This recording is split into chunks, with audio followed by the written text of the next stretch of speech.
back.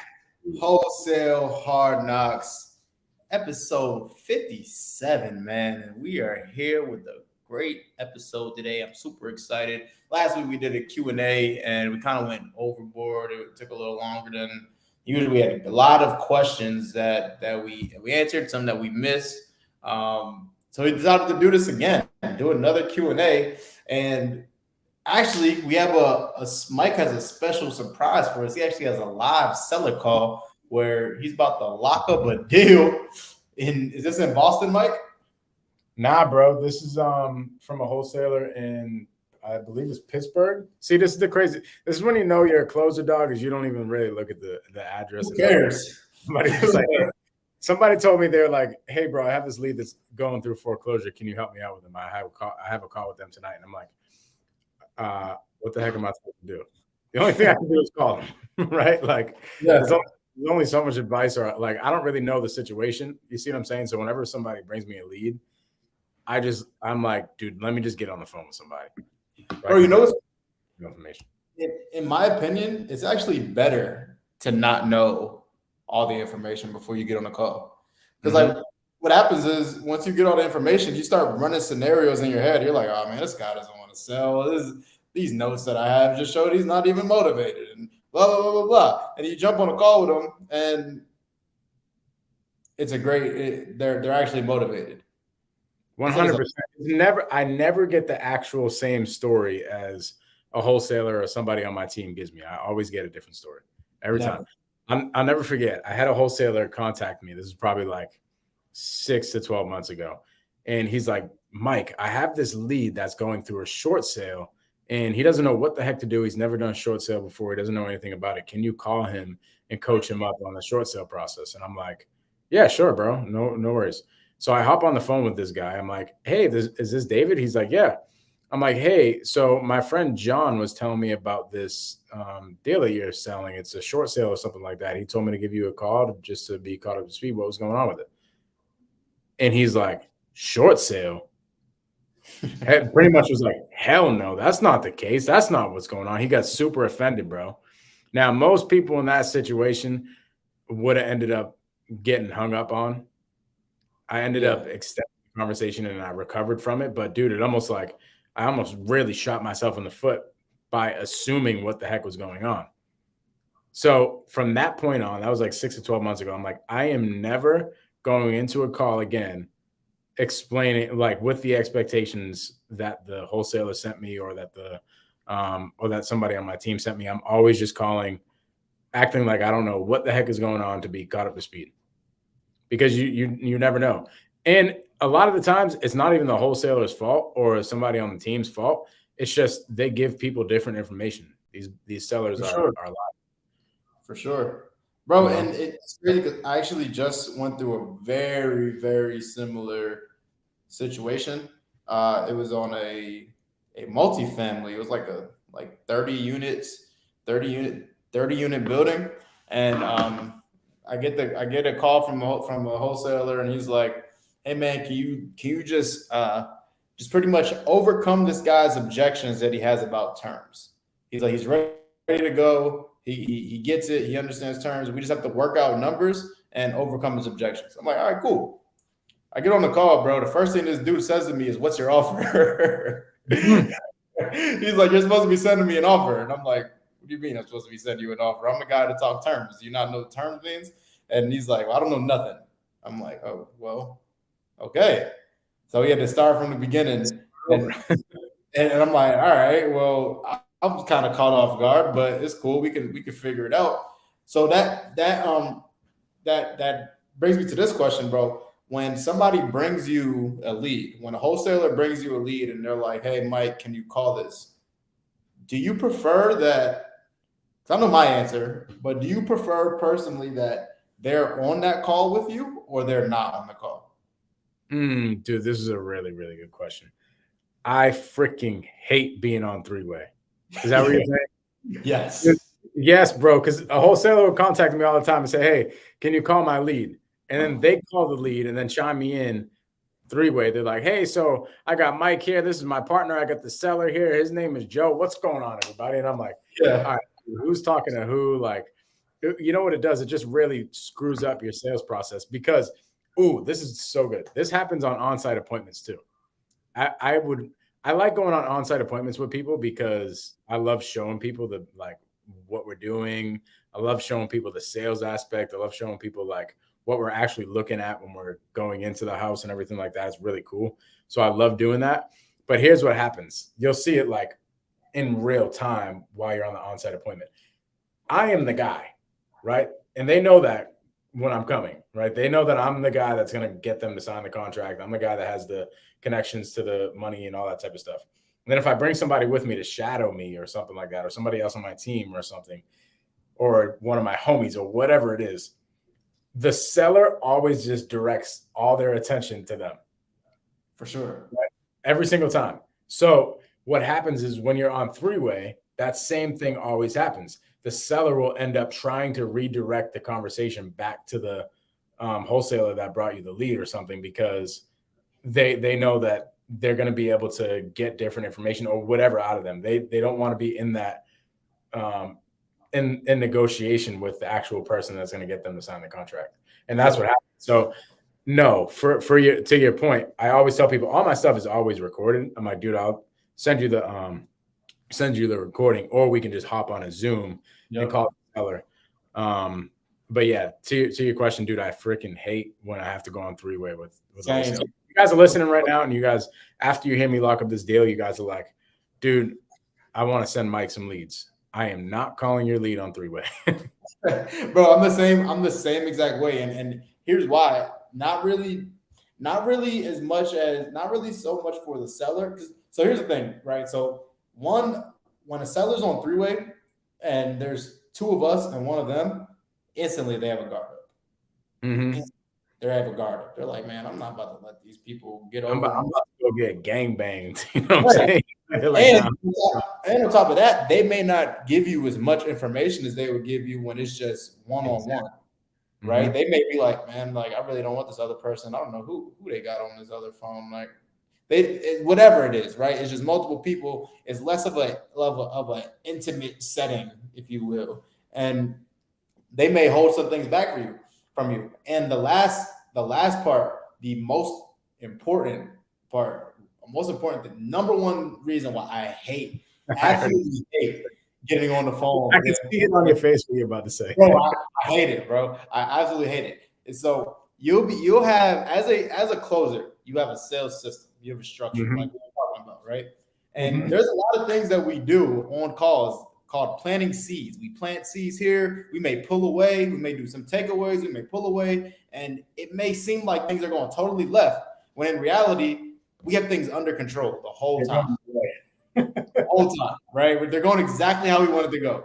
And what happens is if a wholesaler who's a little bit less experienced has no clue what you're doing and you're on this call, they may jump in and butt in. And as you're in the middle of doing something strategic, and that really grinds my gears, because it's like, what do you even give me on this call for? Like, legit, dude, that is hilarious. They'll be like, well, Daryll, what do you think? Could we come up maybe like 10 grand? Could you try to get your partner? You're like, yo, shut up. Like, damn. Oh, man. That is crazy. Oh, that is so true. So if you guys are sending leads to closers, to people who have more experience closing deals, and you're looking to learn and you want to get on a three-way call, don't feel some type of way if that closer tells you no, or if they try to get on a Zoom with you, right? Like, that's what I like to do. I like to, like you said, Mike, I like to get on a Zoom and you listen to me while I'm on the Zoom with the seller. And I'll always send you the recording so you can listen to the recording as well. So if you bring a lead to somebody to close it and they don't want you to be on a three-way call, do not take it personal. It's not personal, I promise you. It's because they do not want to continue to deal with what we were just talking about. No, exactly. And it's just so much easier. But with that being said, let's hop on this seller call. You know, I was thinking, bro, I don't think I've ever seen somebody call a seller on a podcast. Have you ever seen that? I haven't. I mean, if anybody has, I would think that our mentor has. I would think that Pace has. If anybody has, it's probably been Pace. If anybody has, Pace did. I don't think any.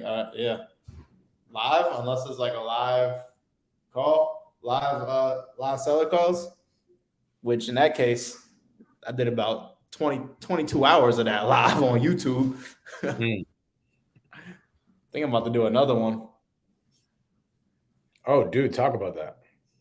Well, yeah, I haven't talked about it yet. I haven't like even really planned it yet, but I'm planning on doing another really long live making seller calls. So I've done a 10-hour live, I've done a 12-hour live, calling sellers straight. And the next step is to do a 14-hour live. So now that I'm saying it live today, it's happening. It's happening. So I'll put a date on it, and you guys stay tuned for that. 14 hours of calling sellers. 14 hours of calling sellers. You know, that should be your, if you're an acquisition manager, that should be your day. If you're a badass. For real, Pete, for real. Instead, that's most people's week. Yeah. Here's what happens. People will lock up a deal if they're an acquisition manager in somebody else's business, or maybe they're just their own acquisition manager.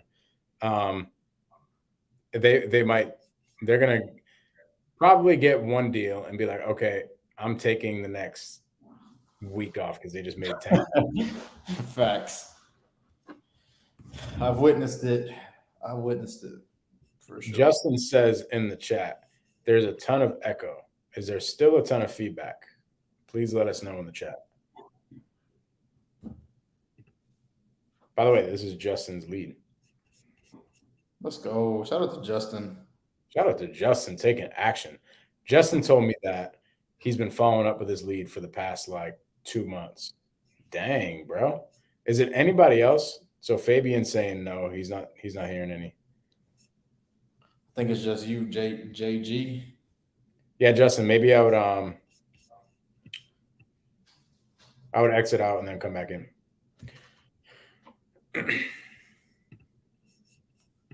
Okay, but Justin was telling me, he's like, dude, I've been talking to this lead for the past like month or two, and they just ghosted me. They stopped answering me and stuff like that. This is a foreclosure lead. Okay. Auction, he said, is supposed to come up on Monday. Which is close. He said the seller finally came back to him like this week as she's about to get freaking foreclosed on. So this is really the timeline with foreclosures, right? Like this happens all the time. The foreclosure leads act like nothing's happening and they're not about to get foreclosed on like 3 months before it actually happens. They get a notice, right, in the mail, and then they'll typically have about 3 months to make some moves, and none of them make moves really in the beginning. Some of them might make moves in the beginning, but most of them don't do anything, and then they ghost you and act like nothing's wrong, and then all of a sudden it's 4 days before the freaking auction, and they call you back and they're like, hey, so I need help now. So for those of you working foreclosures, keep on following up. Usually it ends up being you get the deal signed in like the last 14 days before the auction. By the way, go ahead. 100%. By the way, these are the easiest leads to close, by the way. Would you say out of all leads closed, foreclosure leads are probably the easiest leads to get them to sign a contract? Yeah, I would think so. Yeah, for sure. I don't even think so. I know so. But I've had a pre-foreclosure lead sign a contract once, and his exact words before he signed the contract was, "I don't have time to read this. Just don't fuck me." That's great. I love that. He's like, he turned around and tried to fuck me. Wow. You should have known, bro. No, I should have known. We stopped this auction the day before the auction, and he ended up ghosting us. Interesting. Well, let's call Mullery. See, I don't even know how to pronounce the name. As you're doing this, bro, no addresses, please, because YouTube will shut us down. They'll take this video off. Really? If we put an address? Yeah, don't say an address. Don't show an address. Don't. If you have to say the address, huh? Really? Yeah. Even on your YouTube videos? Yeah, heck yeah. Especially on the YouTube videos. Dang, bro. Maybe that's why one of my videos didn't get as much traction as I thought. Probably. YouTube's hating, dog. They are.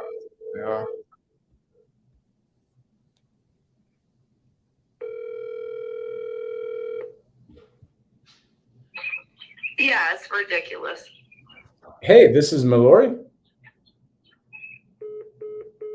Okay. She said, yes, ridiculous.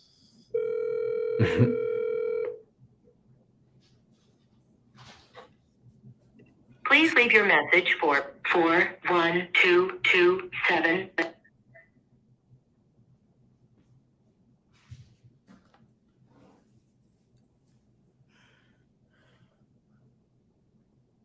Please leave your message. What the heck? Does she know your number? See, this is how you know we're dealing with a foreclosure lead. Facts. I was gonna say too, Mike. Do you think she's doing that because she thinks you're like a bill collector or something? Maybe.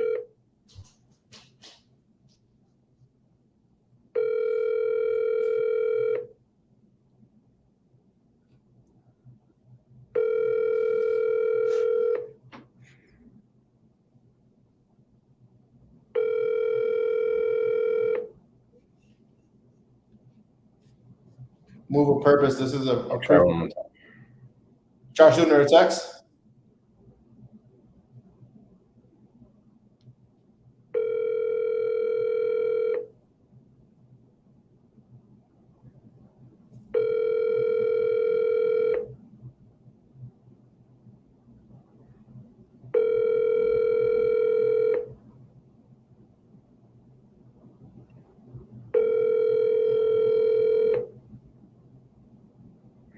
Probably think you guys are the bank. I love it. So Justin, sorry, bro. She answered. This is literally what we're talking about with foreclosure leads. You heard she was on the phone. Did you hear what she said? She said ridiculous. But it didn't sound like she was talking to me. Yeah. Like she was talking to somebody else. Yep. As she was on the phone. So this is what's going on with the foreclosure leads. They just act like absolutely nothing's going on in their world when they're about to get foreclosed on and get thrown out their damn house in like 5 days. So Justin, for that one, if you want to give her a shout while we're still on here, we'll be running on here for another like probably 20, 30 minutes. So if you want to give her a shout, go ahead, give her a shout. Just say, hey, my partner is calling from a 774 number. And Mike, did you shoot her a text? I'll shoot her a text right now. Shoot her a text. Yeah. So like that's one thing that I have my team like do every single time we talk to a pre-foreclosure lead, because so you have to think, right? So if you guys are watching, I don't know if you've ever been broke before. I don't know if you've ever like owed somebody money, or like owed like just owed money to like a bank, or like to whatever, right? But I know I have, right? And when I was at that point where I was getting like just bill collectors calling me every single day, if there was a number that called me that wasn't saved, I'm not answering the phone. And if somebody calls me and they sound like they're confused, if they don't know that it's me or not, and they're trying to figure out if it's me, I'm hanging up the phone. Right? If they're like, "Hey, is this Daryll?" I'm hanging up the phone. Right? And so what I teach my team is to make sure that they know that you are not a bill collector, right? So like whether you send a text, because bill collectors aren't going to send a text, whether you're going to send a text, triple dial like Mike did, because bill collectors don't triple dial, and when they answer the phone, you need to act like you already know them. Hey, Mike, this is Daryll calling about this property on Main Street, right? And I really like that. And just get straight to it, because they're going to try to categorize you and they're just going to put their head in the sand, and you would never hear from this person again. Dude, that is so true. I remember growing up, dude. My parents would look at the phone and be like, Facts. Answer that. Don't answer that. No. So, dude, it's so freaking true. And you got to think about it. They're going through foreclosure. So not only have they not been paying their mortgage, they probably aren't paying their phone bill and their light bill. all these other things. They owe a bunch of people a bunch of money. So they're like, I don't want to answer the phone. That's why it's hard to get these people on the phone. And when you do, you got to get as much information as possible. And to Daryl's point, make sure that they know that they save you on the phone after you have a conversation with them. And whenever you're calling them, they know that it's you and not a bill collector. Bro, that's so good. Bro, if you're on the phone with them, like you're having a conversation with them, it is essential that you have them save your number. Like have them literally stop and say, "Hey, I want you to stop right now and save my number in your phone." As Daryll, not a bill collector, like something, right? Make sure that they save it so they know, like, hey, this person is actually here to help me. They're not here to take from me. They're here to help. Give me a solution. 100%. Dang it! Now I want to call a seller. Like, now I want to call a seller. I'm gonna try it one more time. Everybody's probably watching that. Hey, this is Modi, right? Sorry. No worries. How are you? I'm good. How are you? I'm doing amazing. I'm Justin's partner. Oh, okay. Yeah, he was telling me about the property in Pittsburgh. I'm just looking to be caught up to speed on what was going on.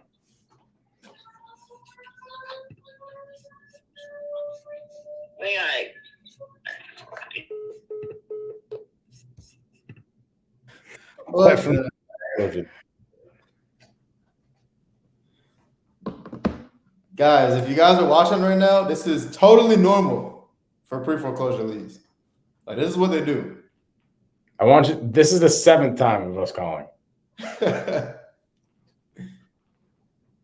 While you guys are watching right now as well, I'm literally trying to talk to my cousin about my other cousin that's on life support. I can't. Oh my God, I'm so sorry. When's a better time to call you back? Right now, I can't talk to you right now. I'm done. Okay. So, what are your thoughts on that, Daryll? You know, I really hope. Me too. I really hope he's not lying. Me too. Because she is. She's crazy. God bless her. Right.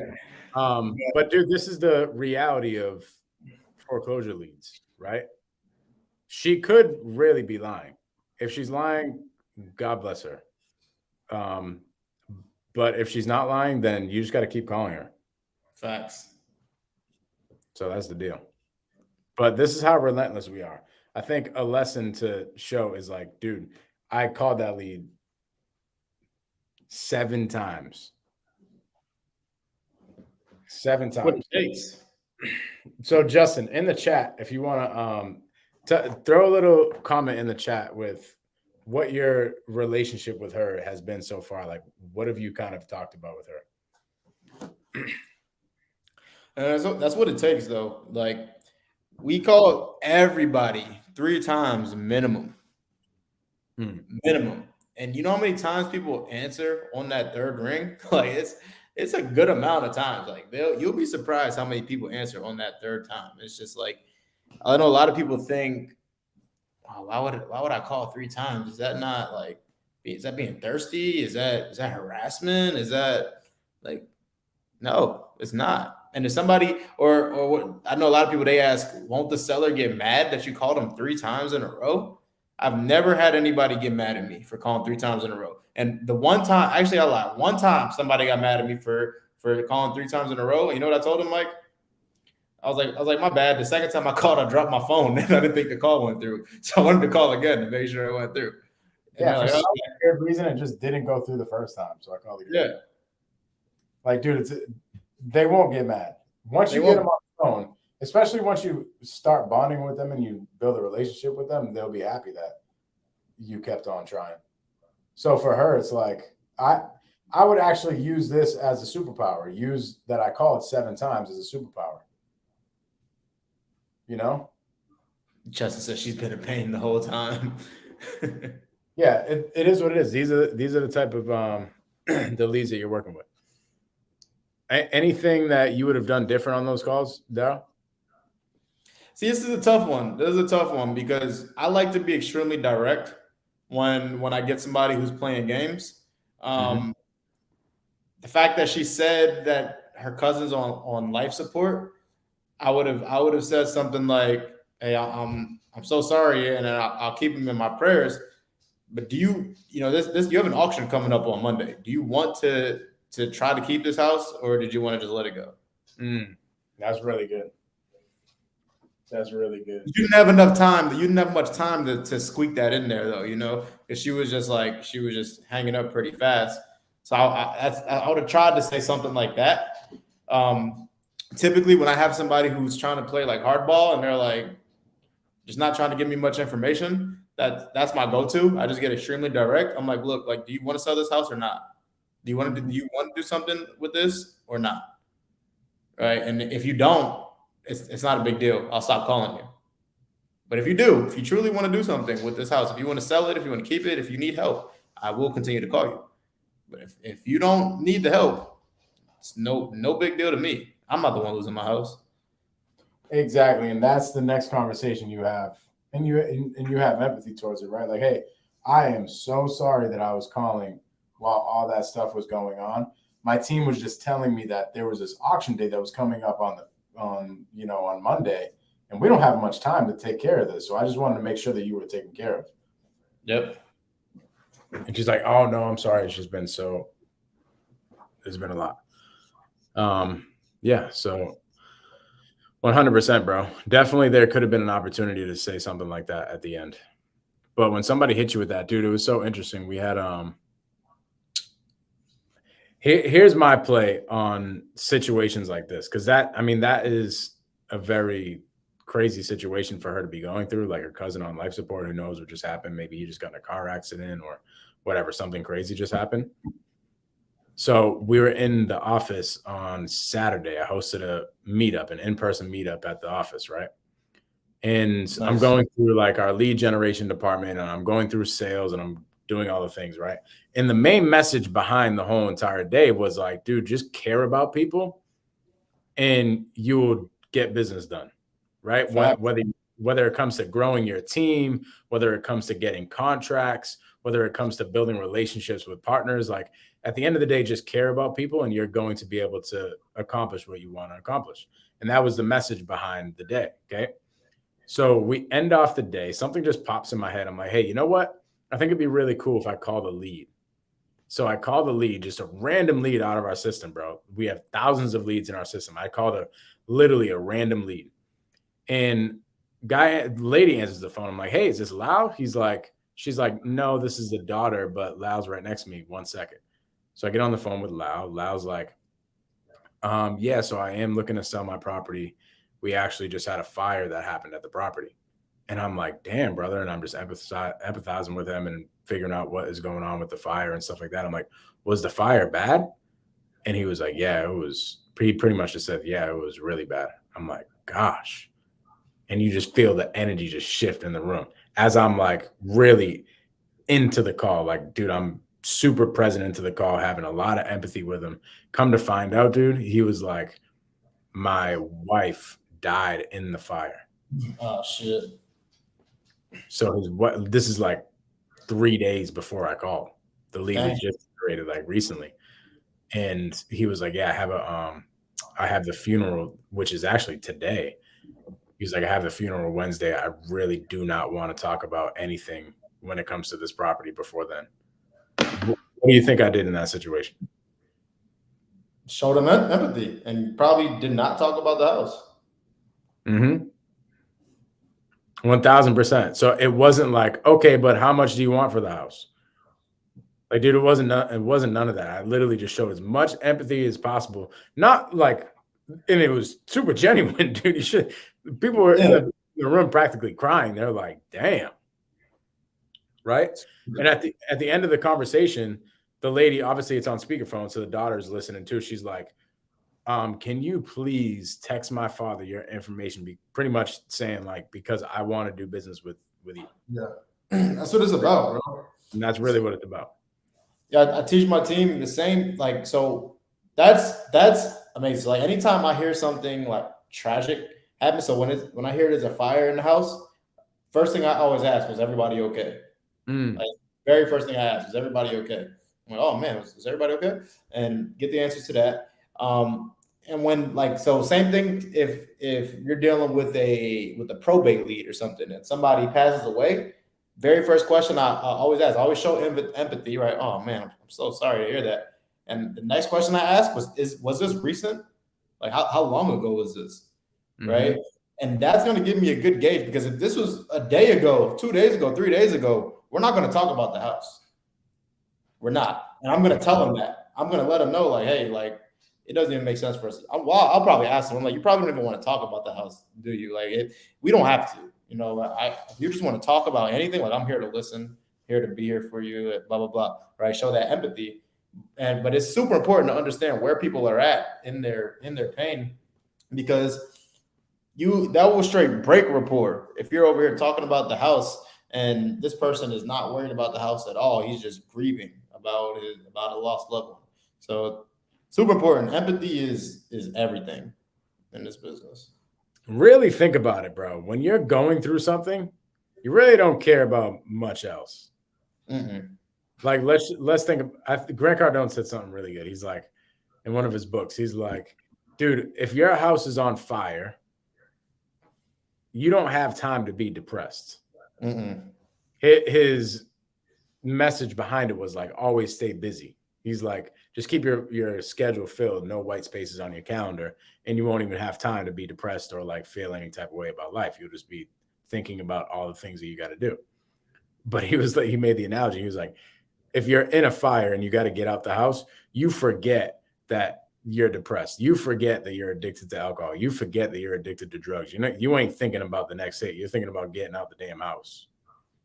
You see what I mean? So same thing with these situations. Like when something tragic happens like that, dude, you're not thinking about, oh crap, what am I going to do with the property? How much am I going to sell it for? And you just got to have emotional intelligence to understand that. So that's where I first go with this lady, right? If that's true, and I'm going to give her the benefit of the doubt that she really does have a cousin on life support and stuff, and she's going through a lot. Like, could you imagine your cousin's going on life support, plus you've got a foreclosure coming up and all these different things? You probably don't want somebody. Like, I get that. I don't hope that is the case. Hopefully she's lying to me, actually, to be honest. But yeah, you just want to have as much empathy as possible. 1,000%. Now I want to call all the sellers. Somebody give me a seller. But anyway, what we were doing today, now we can kind of get back to the goal of today. What was the goal for today, bro? We had a Q&A, Doug. Love it. So everybody in the side chat, last week we did a Q&A and we went longer than expected and we didn't get to answer all the questions that we wanted to. So in the chat, we're on the topic of foreclosure. We can talk about foreclosures. Me and Daryll have both done a lot of foreclosure deals. We understand how to do creative finance deals and how to help these sellers out. So if you guys have any questions about foreclosures or just any questions in general about real estate, about your business structure, about whatever you need, throw that in the side chat and we'll help you all out. I also get a ton of DMs and stuff too about questions. How about you, Daryll? For sure.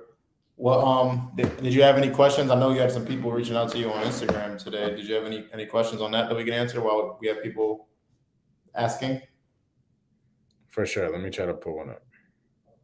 Let's see. And I'll also go through the Discord. While you say that, guys, if you are not yet in the Dog Pound Discord, you're tripping. We're actually 5 people away from 1,000. So if you're not in there, we have 6 people on here right now. If y'all 6 people are not in the Dog Pound Discord, say I, and I'll drop the actually the link is below in the description. The link is in the description. Yeah, see if we can get 1,000 people in there. Yeah, somebody actually asked in the Blueprint Facebook today, is it possible to assign a novation agreement? Oh, that's a pretty damn good question, right? It's a good question. Good question. Well, let's break, because there's a couple different things in that question that we got to break down for maybe some new people in the that's watching. First off, somebody might be, dude, what the heck is a novation agreement? Okay, so Daryl, if you were to sum up what a novation agreement is in 1 minute, what would you say? So there's a few different ways that people do novation agreements, but essentially, what a novation agreement is it's like a partnership agreement with the seller, right? The partnership agreement is the seller brings the house, and you bring the crews, the money, and the experience to list the property and sell it for them on the market. And then once you sell it for them on the market, everybody gets paid at the end. So you're only closing one time, right? You're not actually closing on the property, buying it. You're selling it for this person. So, Mike, you're the more of the novation guy. I've never actually completed a novation. I've pitched it a couple of times, but there's one way I know the way that Mike does it a lot is he'll talk to a seller on the phone. He'll ask them, well, why don't you list this with the realtor? And they'll say, well, I don't have the time. I don't want to list this with the realtor. I don't want to do this. I don't want to do that. I don't want to deal with the real estate agents. I don't want to deal with walkthroughs. Like, all right, cool. So we take them through the process.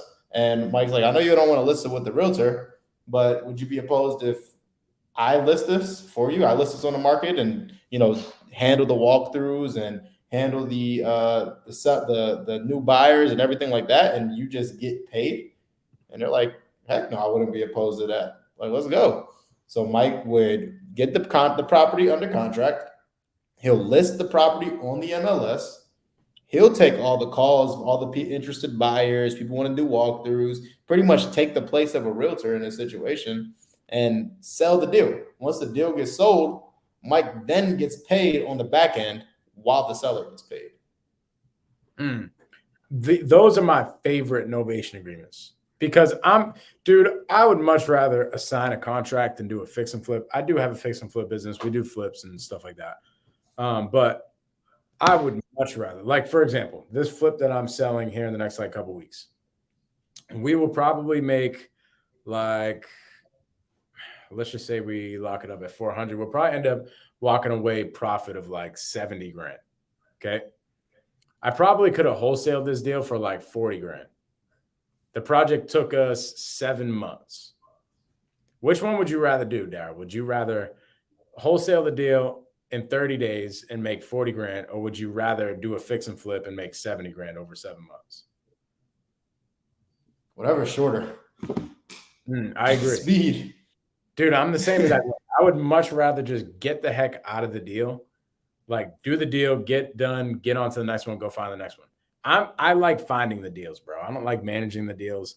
I don't like having to wait and go through all the pain of freaking managing contractors and all that type of stuff. I'd rather just get in and get out.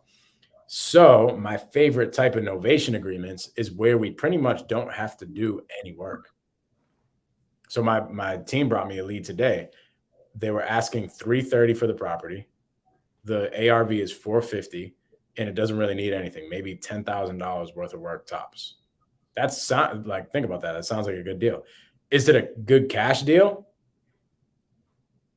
Those numbers, what do you think? Nah.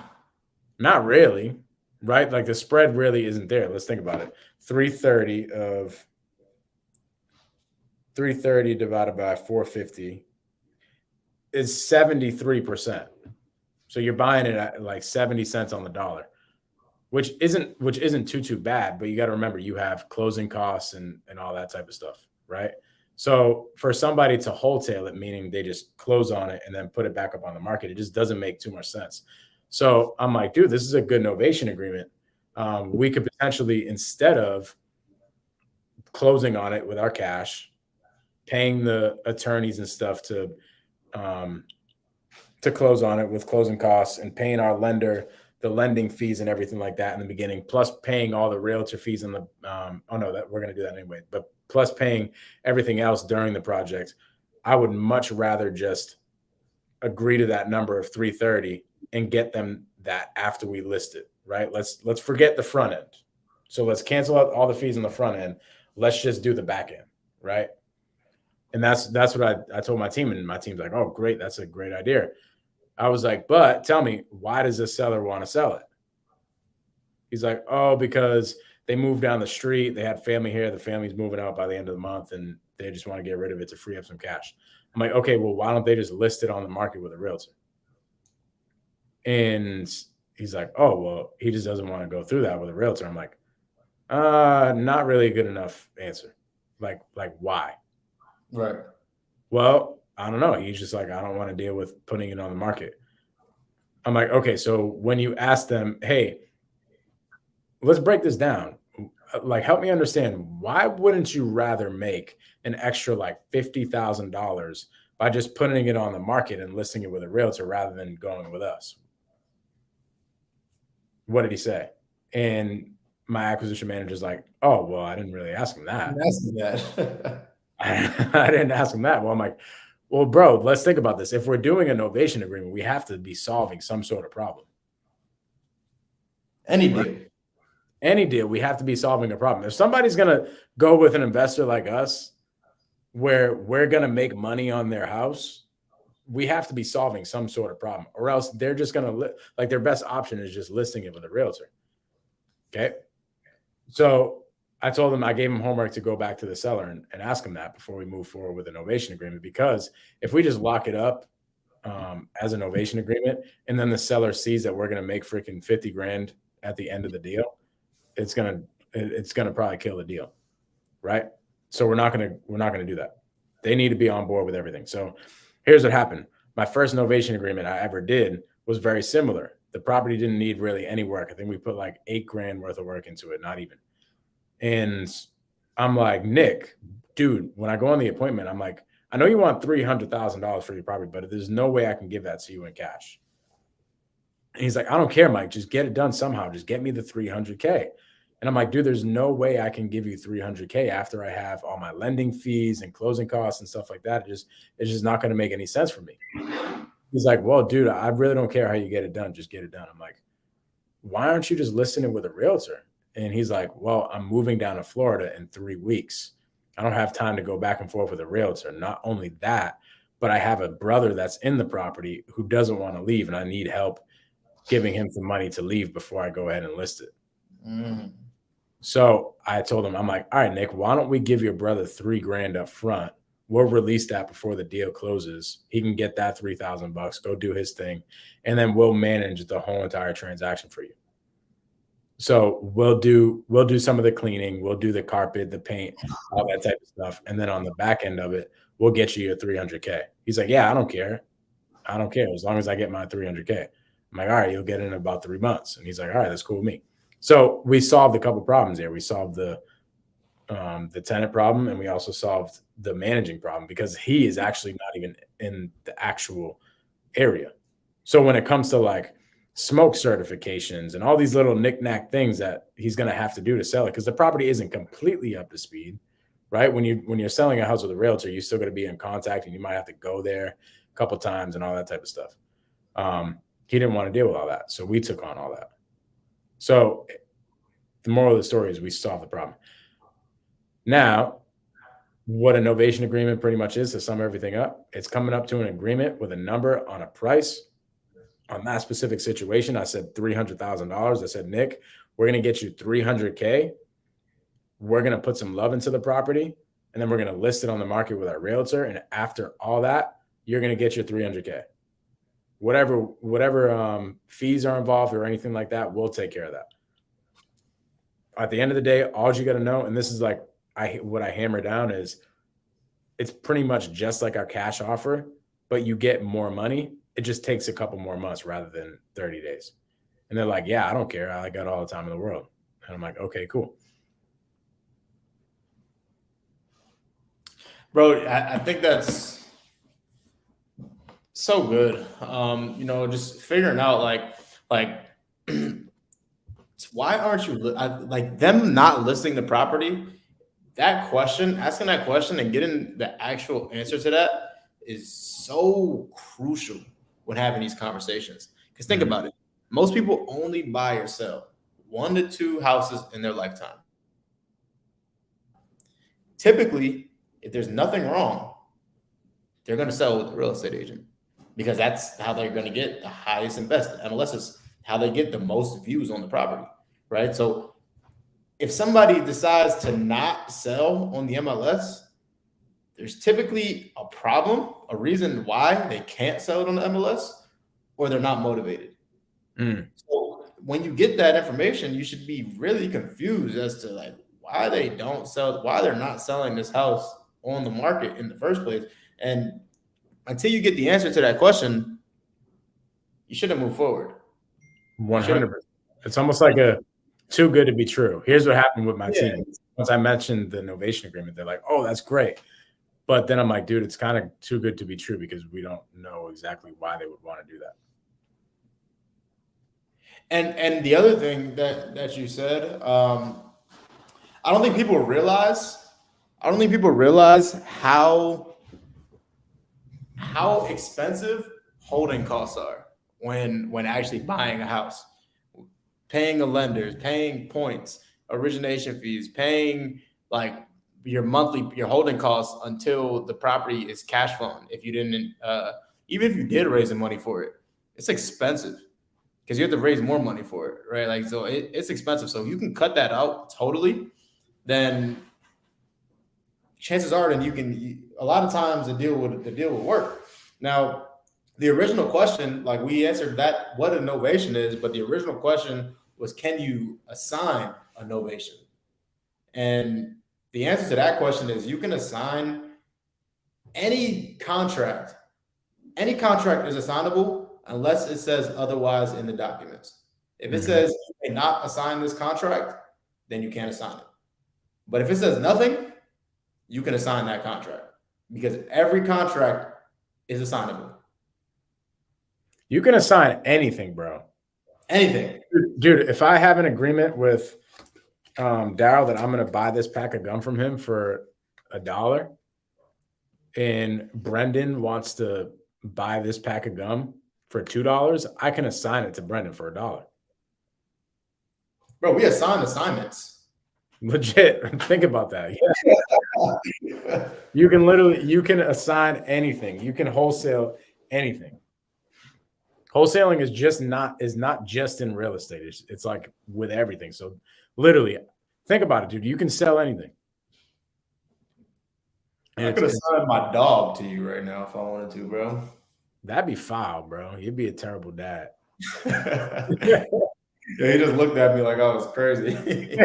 He's like, I'll be out, bro. Don't tempt me. So Fabian has one question. He's like, dude, this is too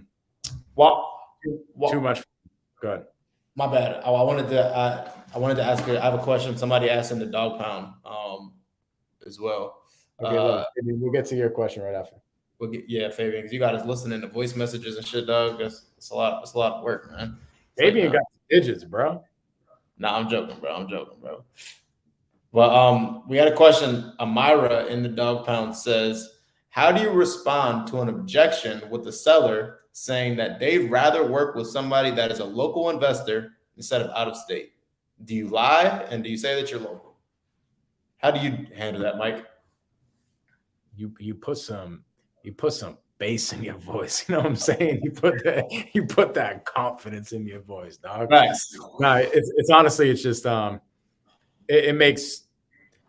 it just tells you that you got to do a better job of building credibility during the call, because that doesn't come up at all. Yep. Like, it should just be like, oh, this makes a ton of sense. Yeah, this guy, I'm in Boston, I do deals in Miami. It makes a ton of sense if I sound credible, if I sound like I actually do that. Yep. But it's just sounding credible. So you got to sound a lot more credible. And if it comes up, right, as I'm sounding super credible, and they're like, well, dude, how do you do deals out in Miami from Boston? I'd be like, well, I love Miami much more than I do Boston, for one. But for two, I just have partners all around Miami. I sit here in my office, I underwrite deals. I'm the guy that has all the connections with the money and all this type of stuff. And I outsource everything to my team down in Miami. And they're like, oh, that makes a lot of sense. And it's 2023.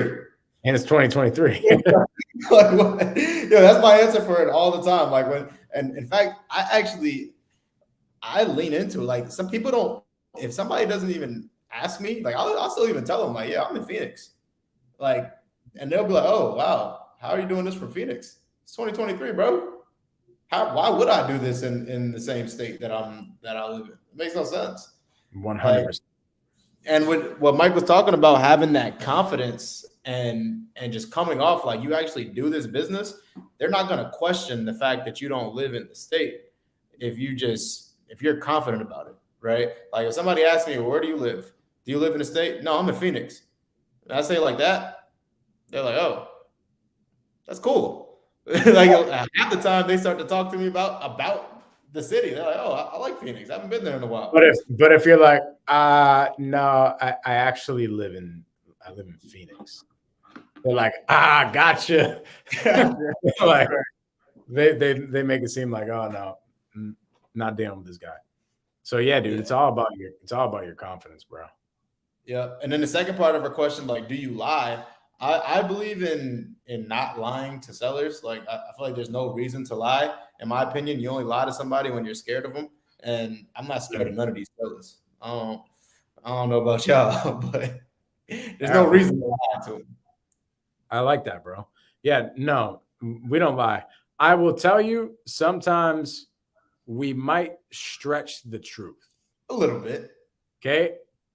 But for the seller's best, right? Not lying to manipulate and negotiate. I mean, yeah, manipulate and negotiate and stuff like that. Not lying, but essentially like put it this way. I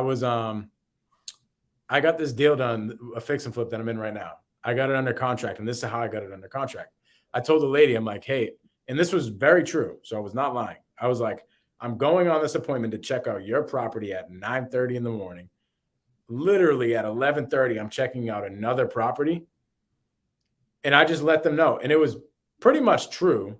It wasn't like technically true, but I said, I have to give an offer on that other property by the end of the day today. So I got to know which one I'm going to do, because I'm only picking one of them to buy. I was only picking only one of them to buy. I was super ready to buy another deal. Now, the wholesaler that brought me the second one never told me, hey, you have a deadline of the end of the day. For me, I was like, I want to get my offer in by the end of the day. You see what I mean? So it was like it wasn't necessarily completely bold-faced lying. But what happened is the realtor was like, oh crap, this guy got another deal that he's doing. I want him to buy my deal instead of the other deal instead. So let's accept his offer right away. And I ended up getting that deal. So sometimes you have to like maybe stretch the truth a little bit, or over exaggerate the truth, I should say, to make sure that you can create urgency and scarcity to make sure you get the deal. Yeah, that for sure. I really don't look at that as lying at all. Like we'll do the same thing. Like I'll tell somebody, hey, I just got to go talk to my underwriter because they make the final decision. He's 2 doors down, and I put them on a hold. And the only person that's 2 doors down, underwriter, dog. Right. You gotta go to yourself. No. In a very big department, dude, you're going to have yourself as you're gonna have a salesperson, you're gonna have an underwriter, you're gonna have a dispo person, right?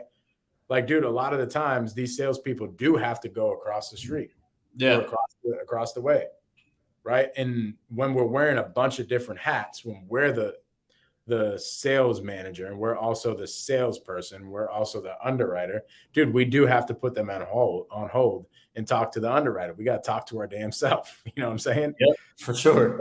That was true. All right, let's answer Fabian's question, then we can get the heck out of here. Let's get it. Mike, I have a seller that I've been talking to her for a while. She has this lot. And, so she's ready to sign and everything. I don't know why I didn't think about it. But she told me the lot is under her father's name, who passed away about 5 years ago. She says that on the will, it's her lot, but it hasn't gone through probate. And I told her I would help her go through probate. But is there a way I can lock that up and put it in the contract that I will for the probate, and then she'll sell to me, and if she doesn't sell to me, somehow I'll get reimbursed, and some interest or something. I just don't know if that's something I can do. I called the ride list Dana today, and they couldn't really tell me, but so. Love it, Fabian. Great freaking question, bro. First off, great freaking job of taking action. Fabian's been Every time he hits me up, dude, he's working on another contract or another lead or something like that. He's been absolutely. Fabian. Fabian's a gangster. What do you got, bro? Well, it's the first of the month coming up, and you know what that means.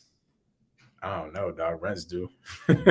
Dude, your boy just got a passive check. Let's go. That's what's up, bro. That's what's up. Let's Before the first of the month. Before the first, my boy paying early, baby. That's what I'm talking about. Hmm. That's a wrap that we just did. Took me through hell to get that shit done, but we did it. So Love it, bro. You finally got that one done? bro, I finally got it done, bro. Finally got it done. So that was dope. But to answer Fabian's question, so one, you must, when you're dealing with the probate seller and they're not under contract, they're not legally the heir or the damn, what's the word I'm looking for? Executor of the estate. The executor. They're not appointed the executor by the judge just yet. Everything that you're doing right now is a risk because you get a contract with them, right? And if you pay for the probate, there is no guarantee that they will actually be the executor and they will actually be the ones that can sign you the deal. So one thing that I like to do always is make sure like who's on board, who's the actual executor, who's on the estate that could potentially make a decision. So do they have any brothers, sisters, aunts, uncles, girlfriends, somebody who can potentially say that they are the owner or the heir of this property, of this deceased person, right? So the contract that you get, if there are multiple people, get everybody to sign the contract. Everybody who could potentially be an heir, get them to sign the contract. And what this is going to do is mentally, they're going to feel like they are working with you. They're going to feel like they're already committed to you mentally. But in reality, they do not, that contract does not matter. They can sell it to anybody else, right? So that's why it's important to have a relationship with a probate attorney and to work with one who is in real estate and actually does this. And a lot of them, well, not a lot of them, some of them will allow you to pay for the probate on the back end. So you can ask them that, right? You can ask them, hey, could you just like, could we just have a retainer or something and I'll pay you on the back end when this is done out of the deal? And they'll let you know, right? If not, I would be hesitant to put money into the deal because you never know what can happen, right? I did one where we put money into the deal before and I didn't get scammed or anything like that. And the reason why is because I had an upfront contract with the seller. And I told him straight up, I'm like, look, at the end of the day, there's no guarantee that you are going to be the executor of this estate. And I know that we have an agreement. I know that we're committed to working with each other. I know we're able to, we can stop this auction, right? And, and I told him a third-party story about a time where we've stopped an auction for, not an auction. We took somebody through probate. We paid for the whole probate. And at the end of the day, they decided to sell to somebody else, right? I told him the story and I'm like, it actually sucked. I almost lost my job. Like my wife was pissed at me and I like made it seem like it was a crazy situation. And he's like, oh man, like I would never do that. Right. Like you got me, like we're on board. We're on the same page. We're locked in with each other. I'm like, all right, great. But the reality is they can still screw you. Right. He can still screw you. But what you want to do is you want to get a contract. You want to let them know up front, like what could potentially happen through this process. And yeah, you could put that in your agreement that they can reimburse you if it doesn't go through. But again, that contract is not legally binding because they don't own the property yet. But everything you put on that paperwork is mental for them. They're going to think that they're committed to you already.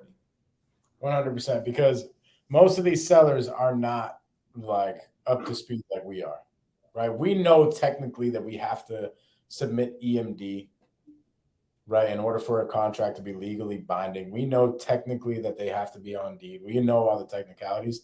They don't really. They're just assuming, right? They're assuming that they got to do the deal, like Daryll said. They're married to you at that point, pretty much.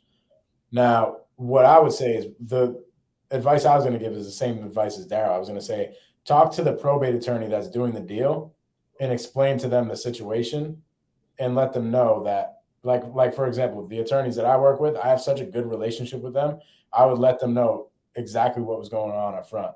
And I would say, hey, in the event they end up walking away from this deal, you're going to have a bill towards them, and you're going to have to go after them for the money. Are you okay with that? And if the probate attorney, closing attorney says, yeah, I'm cool with that, then cool. But that goes with building the relationship with that attorney. So that's what I would do. I would contact that attorney and see if they're okay, like Daryll said, with doing it on the back end. But say, hey, if they do not move forward, if something happens and they want to like get shaky or whatever, and they don't move forward with this deal, the money's on them. It's not on me. Yeah. And that's their conversation with the attorney, right?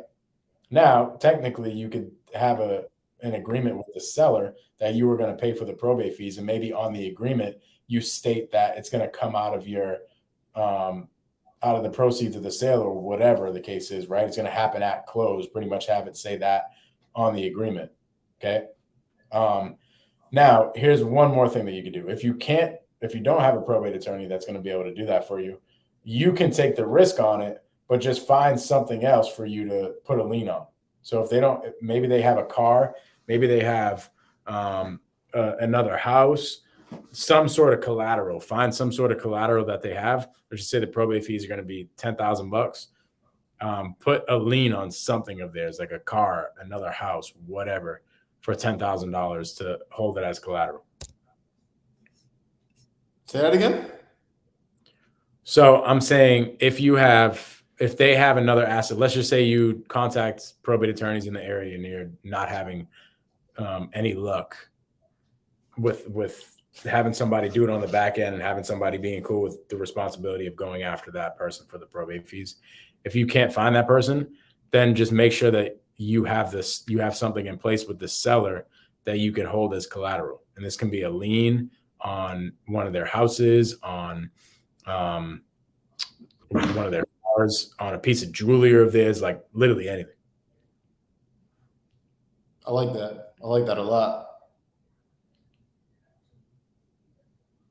That also, to your point, bro, that also like gets them married to you. For sure. Because they're like, dang, homeboy has a lien on my wife's engagement ring. I love it, man. I love it. Well, great. Mike, do you have anything else for today, bro? Man, this is a good episode. So sorry we weren't able to fully talk to a seller. I think maybe me and Daryll are coming up with something cool. That's a good. It's good though, bro, that we didn't get through it, because people think that this shit is like that people are perfect, and just like everybody, like we get hung up on. We deal with squirrely sellers. We deal with people with their head in the sand every single day. Like I had a couple people like trying to curse me out on the phone earlier last week, and it's not that we don't go through it, it's that we get better at overcoming those situations, right? Like I don't get flustered anymore. Mike didn't get flustered in the situation. He's like, all right, let me just keep calling, right? But probably Mike 2 years ago would probably just call once, and as soon as he hung up the first time, like it's a wrap, calling somebody else, So it doesn't get easier. It gets a little easier. The situations don't change. You just get better. We get better. Yeah, that is a fact. Love it. All right, bro. With that being said, me and Daryll will be calling sellers at some point here in the next month. We'll let y'all know. Let's go. Stay tuned. Stay locked in. We will catch y'all next week. It's episode 58. Man, 58 straight weeks. Super grateful for everybody. Guys, if you guys like this podcast, if you guys are enjoying the value that you get week in and week out, make sure that you're subscribed to both YouTube channels. Make sure that you're liking these videos. Make sure that you're sharing, taking a screenshot, sharing with your friends, sharing on your stories, telling people what you learned on Wholesale Hardknocks, so we can boost the algorithm and get more people to come get this knowledge. Like always, we appreciate y'all. We love y'all. We will catch y'all Actually, next I Wednesday. have one more thing to add because I see some of my students in here. I'm doing something special in the Blueprint community tomorrow. So every Thursday, Daryl, we have a general Q&A. Yeah. And instead of doing the general Q&A, we're going to do a hot seat. And I want to break down everybody's business. And I see some students in here who haven't heard this yet. So starting tomorrow, we're going to do it for 2 weeks straight. Every single, and I'm literally going to text y'all personally. I'm going to text you. Ooh, that'd be good. You want to come on? Yeah, hell yeah. Ooh, yeah, maybe we do. Yeah, let's do that. So tomorrow, I'll text you the time and stuff. But tomorrow we're starting. So tomorrow we're going to do hot seats in the Blueprint community. Instead of general Q&A, we're breaking down people's businesses. What does that mean? It's like literally, let's just say Fabian. Fabian's in our community. Fabian comes in and he's like, hey, I have my business here. I want to build a direct-to-seller business. I'm like doing about a deal a month. Actually, we did a hot seat with Fabian already on Wholesale Hardknocks. So it'd be cool to see. We did. But pretty much we break down Fabian's business and figure out exactly what he needs to do in order to accomplish his goals and move forward. So for those of you listening that are in the community that are going to get a hot seat, I need you guys to do a couple things tonight. You guys are going to need some homework. You guys are going to figure out what your business looks like. Maybe you don't even have a full-fledged business at this point. And if you don't, figure out what you want that business to look like. And then we're going to break down exactly we're going to give you some action steps on what to do to push forward, like individually. Okay. So that is tomorrow. So I need y'all to, we're going to send you guys a text. It's going to be a Google spreadsheet of the time slots. Okay. And we're going to do a different time, by the way. It's not going to be at 5:30 tomorrow. It's going to be a different time. So I need you guys to stay tuned. I'm going to send out a text tonight to every single one of y'all with that Google spreadsheet. Okay. Daryl, this is another episode of Wholesale Hardknocks, bro. How about having Daryl come to the Blueprint community? That is freaking that. I'm pumped, baby. Let's go. That's gonna be dope. Let's go. Another episode of Wholesale Hardknocks, people. We're gonna catch y'all later. Peace.